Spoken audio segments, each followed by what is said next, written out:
What's up, YouTube fam? Brandon Weaver here once again, and we gotta do it, man. Man, we gotta talk about Equifax Breach again. This will be like part 3 of the series of Equifax messing up. We're also talking about removing repos, getting repos deleted, and what y'all can do with a 1099 canceled debt. All right, 1099-C. We're talking about all that right now, so let's get into it, because credit repair starts when? It starts right now. And put in the comments below, my credit repair starts right now. Maybe you're watching me late night, okay? Maybe you think you're losing hope or something, but you ain't. You ain't. You got hope with me. I've taken people from the other side to the other side. I've taken people from where you are right now. I've ripped them through to the other side. I've done it for myself. I've done it for friends and family. And I've done it for you right now. And I've done it for clients, customers. I'm telling y'all, we're getting this squared away. So hit the subscribe button, become part of the subscribe tribe so you can get all this stuff for free right into your inbox, all right? Now, Equifax was saying before that no passports were breached in their breach when they're talking about the breach, but guess what? They didn't divulge everything, and an investigation has been laid into them. And in fact, Senator Warren has been very vocal about this. Senator Elizabeth Warren, back in February, Equifax was, going through all this stuff, and they're saying, oh, well, it was like this many million people. And now they're like, it's actually more like 148 million people. And then they were like, no, passports were, no. And now they're like, yeah, about 3,200 passport numbers were in fact compromised, along with a bunch of other sensitive information, 56,000 documents, including driver's license, passports, tax ID cards. I mean, the list goes on, and they're slowly revealing this type of information. The problem is, along with that, along with the 3,000 government IDs, along with 12,000 social security cards, and all the personal private information that has gone out there, they have been very, very slow at saying what they have had breached. It took 6 weeks for them to initially come out and tell us what was going on. Now it's taking months and months and dragging their feet and figuring out, oh, well, yeah, I guess this happened and this happened and this happened. Guys, I'm telling you right now, this is how you have to handle it and approach it. I say all that stuff so you understand the severity of it, so you can go ahead and square yourselves away.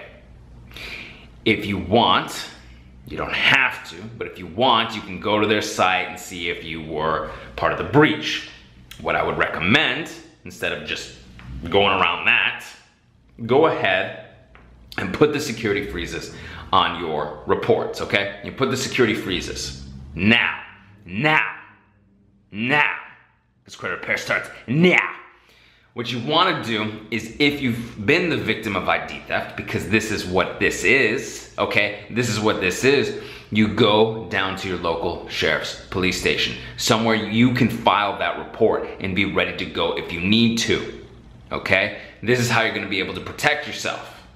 This is how you're going to be able to repair your credit if you need to, all right?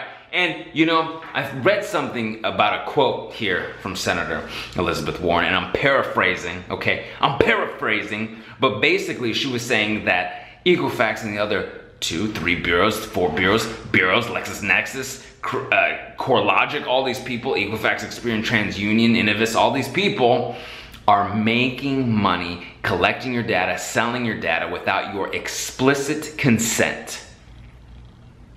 I mean, this is wild. This is craziness. They are earning money on stuff that you are not explicitly providing to them. This is the problem that we have. This is why the letters and the law are on your side. This is why it works, because they've got all sorts of information they're not supposed to have it. And if they are, they're supposed to have documentation to prove that they're supposed to have it, and they haven't violated your rights, and they're always violating your rights. 80% of people out there are walking around with inaccuracies of some sort, because there's over 300, 320, 350, crazy amounts of stuff on your report that has to be 100%, and that's what we're gonna do right now, okay? So let's talk about repossessions, okay? So you've already locked up and frozen up the bureaus, freezing them out. You already filed your police reports. You're good to go. You're ready to go if you need to file any ID claim, theft stuff, right? FTC affidavit and all that good stuff. But maybe you got a repo, okay? And I had a question about a repossession,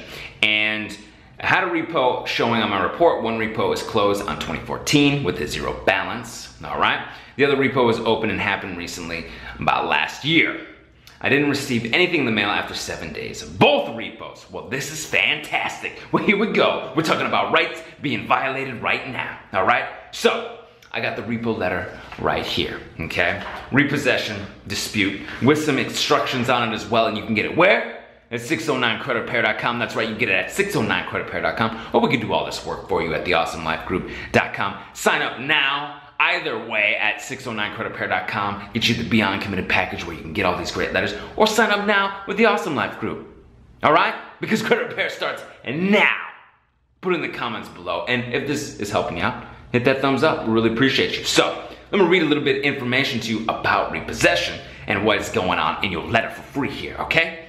So you write in regards to the accounts referenced above and the transactions. This vehicle was repossessed by whomever, right, in the state of whatever, and was resold on such and such a date. Under the laws of the state, of your state goes in there, the statutes of deficiency cannot be claimed unless all the required notices were properly and timely given, and all the allowed recommendations and cure time limits were adhered to.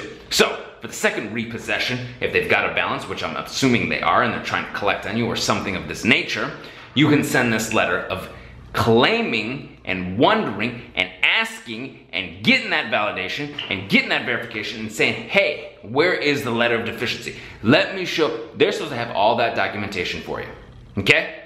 All that documentation.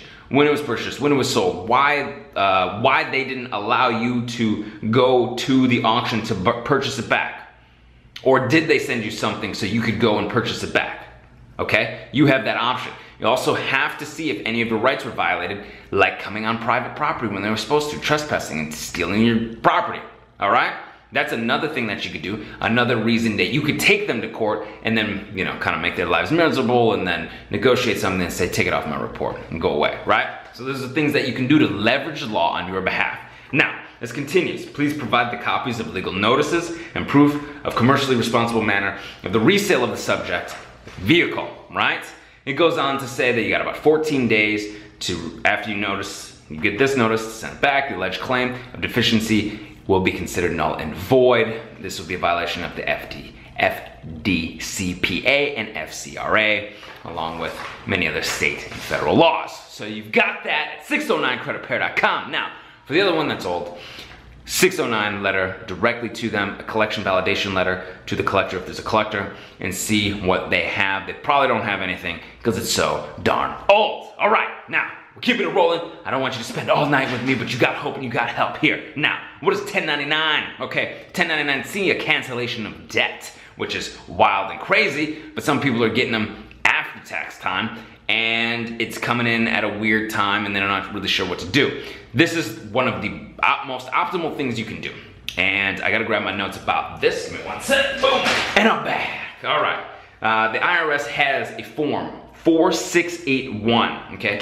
The 4681 is basically saying you were insolvent during that period of time and you could not or cannot pay this back, and it basically goes away. You don't have to worry about filing all this and getting taxed on and all this stuff. All it says is you have to show that your assets were less than your liabilities. Your liabilities were so high, you know, you have debts, you have other things, commitments, car note, whatever, house, mortgage, kids, all this stuff. Your liabilities exceed your assets.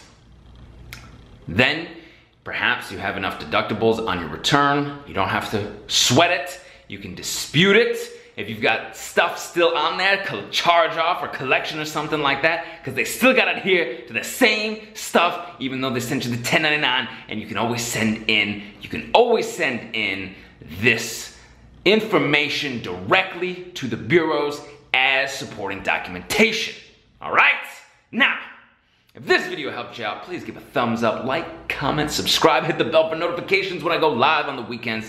And until I see you in person, you know where I'll see you, all right? And in the comments below, say, I'll see you on the other side. In the comments below, put, I will see you on the other side. All right, take care, guys.